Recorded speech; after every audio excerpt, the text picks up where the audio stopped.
જય શ્રી કૃષ્ણ મિત્રો, શું તમે ક્યારેય એવી કોઈ વાત પર ધ્યાન આપ્યું છે જે રોજ તમારી સાથે બને છે પણ તમે તેને ક્યારેય ગંભીરતાથી વિચારતા નથી?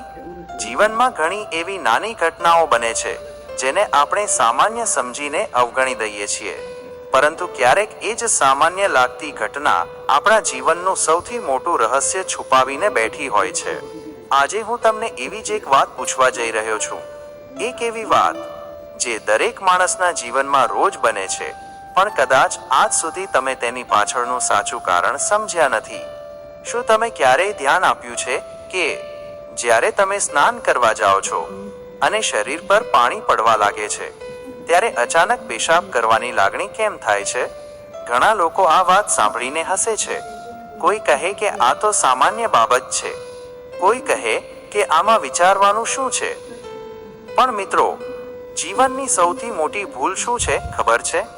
જે વાત સામાન્ય લાગે છે તેને ક્યારેય સમજવાનો પ્રયાસ ન કરવો, કારણ કે પ્રકૃતિનો દરેક નિયમ, દરેક અનુભવ, દરેક સંવેદના કોઈને કોઈ ઊંડો સંદેશ લઈને આવે છે. અને આજના વિડીયોમાં આપણે આ જ રહસ્યને સમજવાના છીએ. મિત્રો, જ્યારે માણસ સ્નાન કરે છે ત્યારે પાણીનો સ્પર્શ શરીર પર પડે છે, પરંતુ પાણી માત્ર શરીરને ભીનું કરતું નથી, તે આપણા મનને પણ અસર કરે છે. તમે ધ્યાન આપ્યું હશે, દિવસભરનો થાક હોય, મનમાં ચિંતા હોય, તણાવ હોય, પણ જેમ જ તમે સ્નાન કરો તેમ અંદરથી એક શાંતિ અનુભવાય છે. કેમ? કારણ કે પાણીમાં એક અનોખી શાંત કરવાની શક્તિ છે. આ જ કારણ છે કે દુનિયાની લગભગ દરેક પરંપરામાં પાણીને પવિત્ર માનવામાં આવ્યું છે. ગંગાજળ હોય, અભિષેક હોય અથવા સવારનું સ્નાન, પાણી હંમેશા શુદ્ધિનું પ્રતીક રહ્યું છે. મિત્રો, જ્યારે પાણી શરીર પર પડે છે ત્યારે આપણા શરીરની મસલ્સ ધીમે ધીમે આરામ અનુભવે છે, મન શાંત થવા લાગે છે, શરીરનો દબાણ ઓછો થવા લાગે છે અને શરીર રિલેક્સ મોડમાં જતું રહે છે. અને જ્યારે શરીર સંપૂર્ણ રીતે આરામ અનુભવે છે ત્યારે શરીર અંદરના દબાણને છોડવા લાગે છે. એટલે જ ઘણીવાર સ્નાન કરતી વખતે અચાનક પેશાબની લાગણી થાય છે. પરંતુ મિત્રો, આ તો માત્ર શરીરનો ભાગ છે. આની પાછળ જીવનની એક બહુ મોટી શીખ છુપાયેલી છે. પ્રકૃતિ આપણને શું શીખવે છે ખબર છે? જે બહુ જ જરૂરી નથી તેને છોડતા શીખો. જેમ શરીર અનાવશ્યક વસ્તુઓને બહાર કાઢે છે, એવી જ રીતે માણસે મનનો બોજ પણ બહાર કાઢવો જોઈએ. પણ આજે માણસ શું કરે છે? જૂની વાતો મનમાં રાખે છે, જૂના દુઃખોને પકડીને બેસી જાય છે.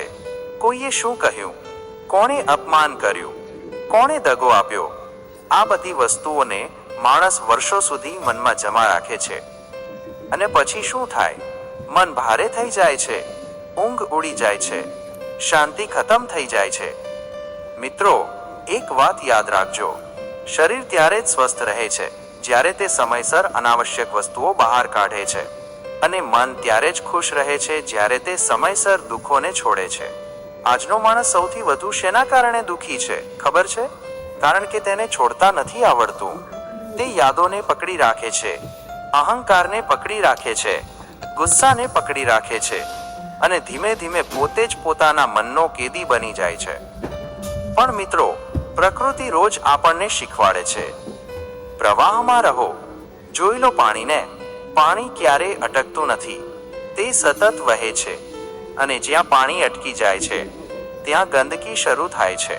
બરાબર એવી જ રીતે જ્યાં માણસનું મન અટકી જાય છે, જૂની વાતોમાં ફસાઈ જાય છે, ત્યાં દુઃખ શરૂ થાય છે. આ જ કારણ છે કે સ્નાન માત્ર શરીરની સફાઈ નથી, તે મનને હળવું કરવાની પ્રક્રિયા પણ છે. તમે ધ્યાન આપ્યું હશે, ઘણીવાર જ્યારે તમે નાહીને બહાર આવો છો ત્યારે અંદરથી તાજગી અનુભવાય છે. કેમ? કારણ કે એક ક્ષણે શરીર અને મન બંને થોડા સમય માટે શાંત થઈ જાય છે. અને જ્યાં શાંતિ આવે છે ત્યાં અંદરની ઉર્જા જાગવા લાગે છે. મિત્રો, જીવનનો સૌથી મોટો ચમત્કાર શું છે ખબર છે? ચમત્કાર એટલે કોઈ આકાશમાંથી પ્રકાશ ઉતરી આવવો નહીં. સાચો ચમત્કાર તો એ છે કે માણસ સામાન્ય પળોમાં પણ દિવ્ય અનુભવ કરી શકે. જ્યારે તમે સ્નાન કરો અને પાણીના દરેક ટીપાને અનુભવો ત્યારે તમને સમજાશે કે પ્રકૃતિ કેટલી જીવંત છે. પાણી તમારા શરીરને સ્પર્શે છે અને ધીમે ધીમે મનનો થાક પણ ધોઈ નાખે છે. આ જ કારણ છે કે ઘણા મહાત્માઓએ સ્નાનને પણ ધ્યાનનો ભાગ માન્યો છે. તેઓ કહેતા કે જો માણસ જાગૃત થઈને સ્નાન કરે તો રોજનું નાહવું પણ સાધના બની શકે. હવે તમે વિચારી રહ્યા હશો, સામાન્ય સ્નાન સાધના કેવી રીતે બની શકે? તો ધ્યાનથી સાંભળજો. જ્યારે તમે સ્નાન કરો ત્યારે ફક્ત શરીર સાફ ન કરો, પણ અંદરથી અનુભવો કે આ પાણી મારી ચિંતા ધોઈ રહ્યું છે, મારો ડર દૂર કરી રહ્યું છે, મારા મનનો ભાર હળવો કરી રહ્યું છે. ધીમે ધીમે તમે જોશો કે નાહવું માત્ર આદત નહીં રહે, પરંતુ એક શાંતિભર્યો અનુભવ બની જશે. મિત્રો, માણસ આખી જિંદગી સુખ શોધે છે, પણ સુખ બહાર નથી. સાચું સુખ હળવાશમાં છે. જ્યારે મન હળવું થાય છે ત્યારે જ જીવન સુંદર લાગે છે. તમે ધ્યાન આપ્યું હશે, બાળકો કેટલા ખુશ રહે છે. કેમ? કારણ કે તેઓ કંઈ પકડીને નથી રાખતા. તેમને ગુસ્સો આવે તો થોડા સમયમાં ભૂલી જાય, રડે પણ તરત હસવા લાગે, કારણ કે તેઓ સહજ છે. પણ જેમ જેમ માણસ મોટો થાય છે તેમ તેમ તે સહજતા ગુમાવી દે છે. તે દરેક વાતને દિલમાં રાખવા લાગે છે અને અંદરથી ભારે થવા લાગે છે. આ જ કારણ છે કે આજે માણસ પાસે પૈસા છે, સુવિધાઓ છે, પણ શાંતિ નથી, કારણ કે મન બોજથી ભરાઈ ગયું છે. અને મિત્રો, પ્રકૃતિ રોજ આપણને એ જ શીખ આપે છે. છોડો. જેમ શરીર બોજ છોડે છે એવી જ રીતે મનનો બોજ પણ છોડતા શીખો. એક નાનું ઉદાહરણ સમજો. એક માણસ રોજ સ્નાન કરતી વખતે માત્ર ઝડપથી નાહી લેતો હતો. તેના માટે સ્નાન એક કામ હતું. પરંતુ એક દિવસ તેણે નક્કી કર્યું કે હવે તે સ્નાન કરતી વખતે થોડો સમય શાંતિથી ઊભો રહેશે.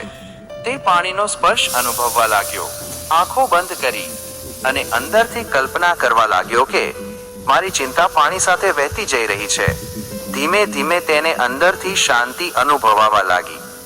મિત્રો, ફરક માત્ર દ્રષ્ટિનો છે. જે માણસ દરેક વસ્તુમાં માત્ર સામાન્યતા જુએ છે તેને જીવન બોજ લાગે છે, અને જે માણસ સામાન્ય પળોમાં પણ દિવ્યતા જુએ છે તેને આખું જીવન ધ્યાન બની જાય છે. હવે જરા વિચારો, જો રોજનું સ્નાન પણ તમને અંદરથી શાંતિ આપી શકે તો પછી જીવનની દરેક ક્રિયા ધ્યાન બની શકે છે. જમવું, ચાલવું, શ્વાસ લેવો, બધું. કારણ કે આધ્યાત્મિકતા કોઈ અલગ દુનિયા નથી. સાચી આધ્યાત્મિકતા એટલે રોજિંદા જીવનમાં જાગૃત થવું. અને મિત્રો, આજના વિડીયોમાંથી બસ એક વાત યાદ રાખજો.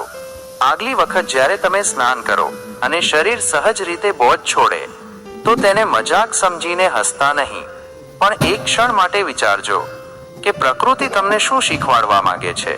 કદાચ એ તમને કહી રહી છે, જીવનમાં હળવા બનો, જે જરૂરી નથી તેને છોડો, પ્રવાહમાં રહો, કારણ કે જ્યાં છોડવું શીખી જશો ત્યાંથી જ સાચી શાંતિ શરૂ થશે. તો મિત્રો, જો આ વિડીયોએ તમારા વિચારવાની રીત બદલી હોય તો વિડીયોને લાઈક જરૂર કરજો, અને આવી જ જીવનને સ્પર્શી જાય એવી વાતો માટે અમારી ચેનલ જીટી ગુજરાતીને સબસ્ક્રાઇબ કરીને બેલ આઇકોન જરૂર દબાવી દેજો. જય શ્રી કૃષ્ણ.